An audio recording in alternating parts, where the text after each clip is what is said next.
Before we begin, make sure you're somewhere quiet. Turn off the lights. Put on your headphones. Because the stories you're about to hear aren't just scary. These are the kinds of experiences people don't talk about. If you enjoy true horror stories, unsettling encounters, and disturbing events that happen to real people, make sure to subscribe to the channel. Now, let's begin.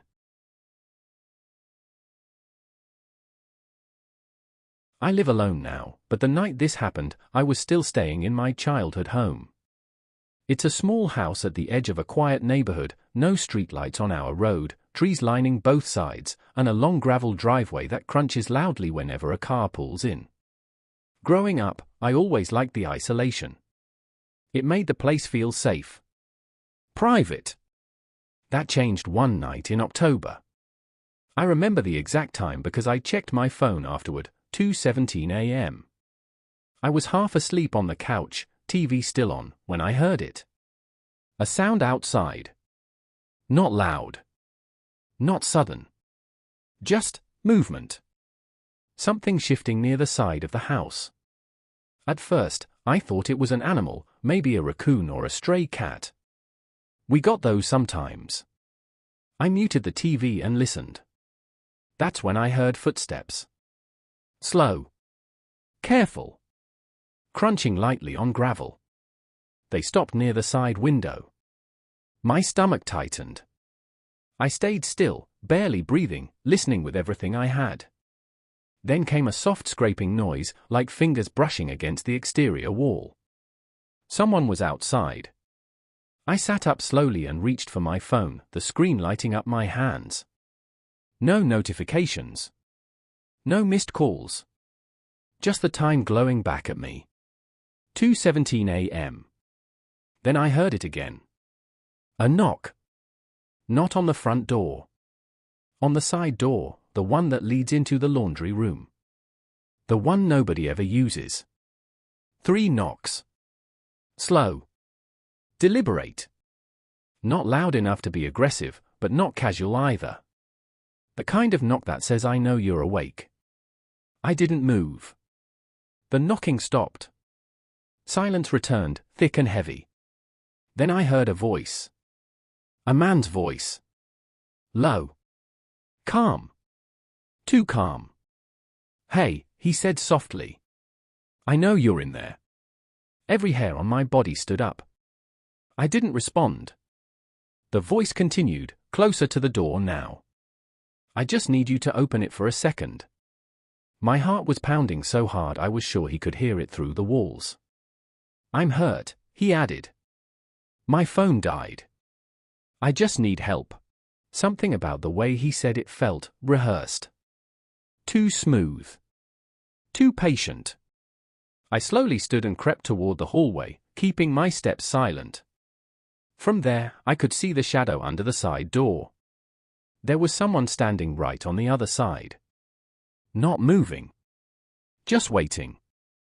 I can hear you breathing, the voice said. I clamped my hand over my mouth. Then he laughed.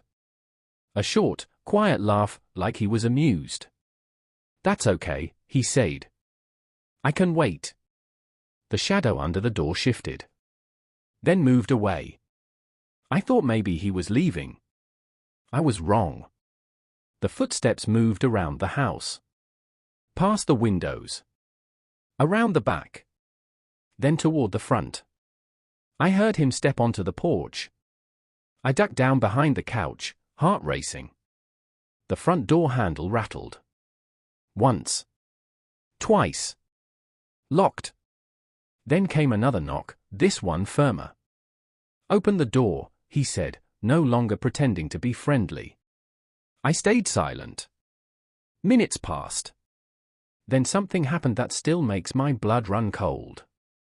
My phone buzzed. A text message. From an unknown number. I can see you. I dropped the phone. Outside, the porch light flicked on. I hadn't turned it on. Slowly, against every instinct screaming at me not to, I raised my head just enough to peek through the curtain. He was standing on my porch. Tall. Wearing dark clothes. His face was partially hidden by the hood of his jacket, but I could see his mouth. Smiling. He lifted his hand and waved. Then he leaned close to the door and whispered, "Next time, don't leave the lights on inside." He stepped off the porch and disappeared into the darkness. I didn't sleep that night. The next morning, police found bare footprints around the house. Not leading away. Just circling. Over and over. As if he'd stayed there for hours. Watching. Waiting.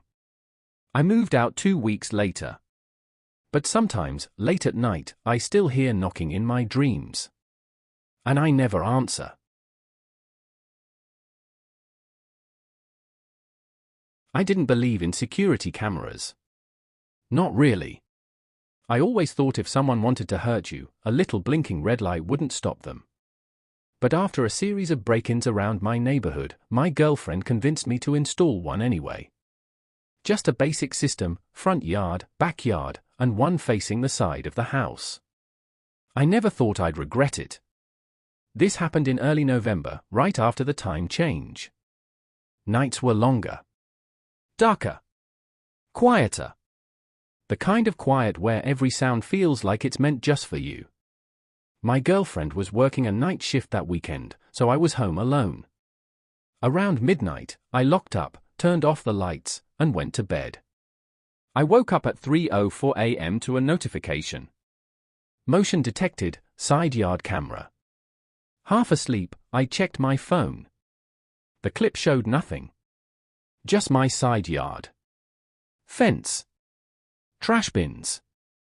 Stillness. I shrugged it off. 2 minutes later. Motion detected, backyard camera. This time, the clip showed something. A figure. Standing just outside the camera's range.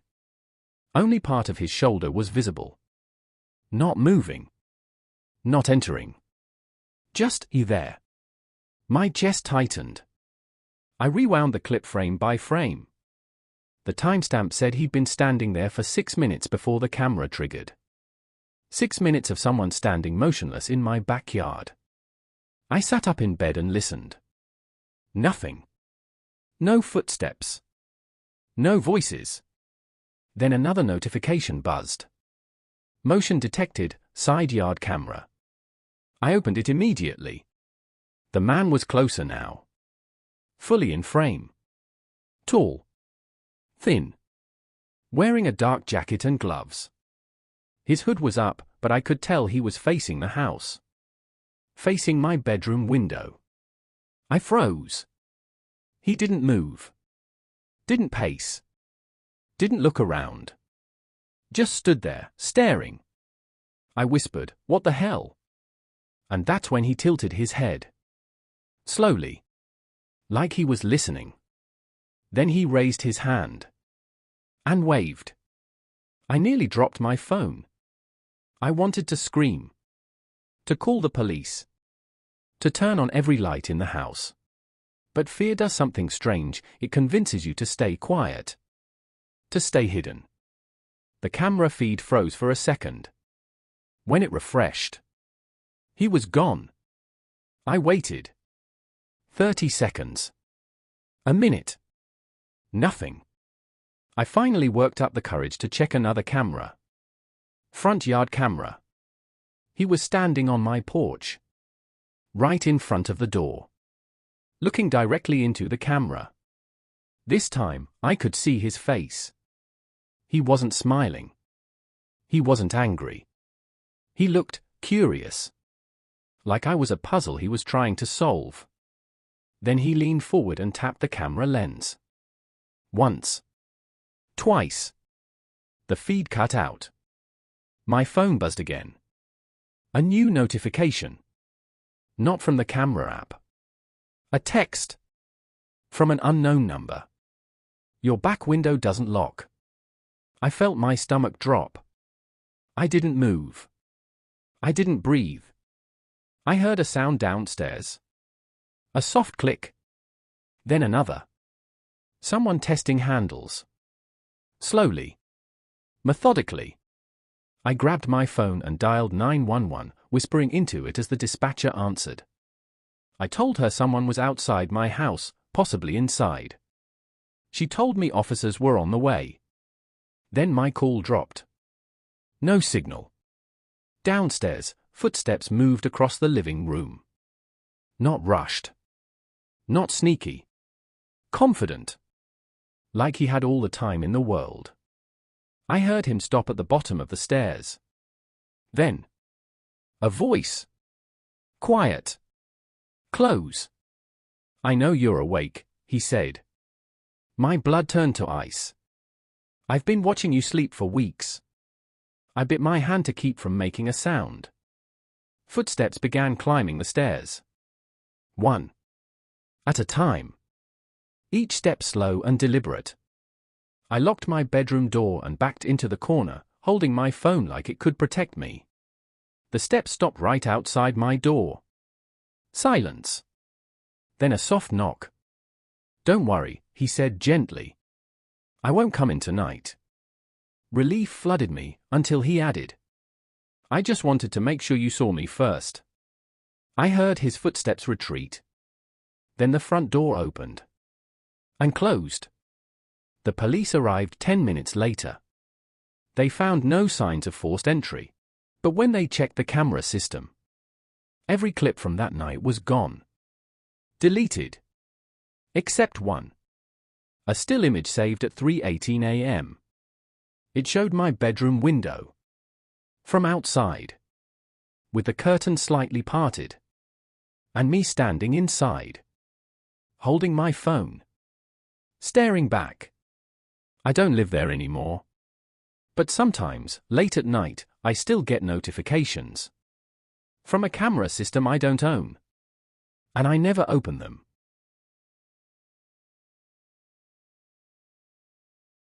I live in a rural area where houses are spread far apart. The kind of place where nighttime feels heavier, like the darkness presses against the walls. No streetlights. No sidewalks. Just trees, snow, and silence. This happened during one of the coldest winters we'd had in years. The first night I noticed it, I was sitting on my couch around 11 p.m., watching TV with the volume low. That's when I heard footsteps outside my house. Crunching. Slow. Heavy boots in fresh snow. I muted the TV and listened. The steps stopped directly outside my living room window. I waited for a knock. Nothing. I peeked through the curtains. No one was there. What scared me wasn't the absence of a person, it was the snow. Fresh, untouched snow stretched across my yard. No footprints. No disturbances. Nothing leading up to the window. I told myself I imagined it. The second night, it happened again. This time, I was in bed. Crunch, crunch, crunch. Slow circles around the house. I grabbed a flashlight and looked outside. Again, no tracks. The snow was pristine. Like no one had ever stepped on it. That night, I slept with all the lights on. By the third night, I started recording. I set my phone by the window and let it capture audio.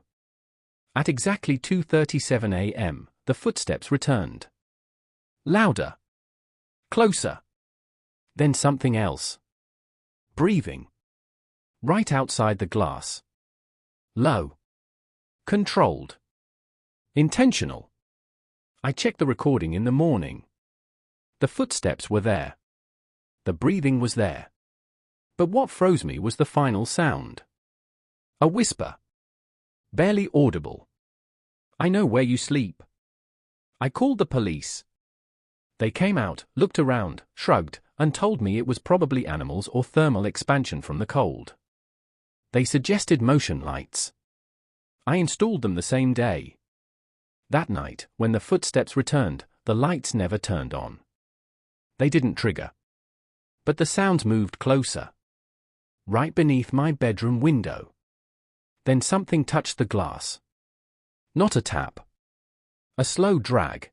like fingers being pulled downward. I didn't look. I stayed completely still. Then came the scratching. Soft at first. Then desperate. Like whatever was outside wanted in, but wasn't allowed to enter. That's when I heard it speak again. Not outside. Inside my house. Behind me. You finally noticed. I spun around. Nothing was there. But the air felt wrong. Thick. Pressurized. I locked myself in the bathroom and stayed there until sunrise. The next morning, I found something in the snow. For the first time, there were footprints.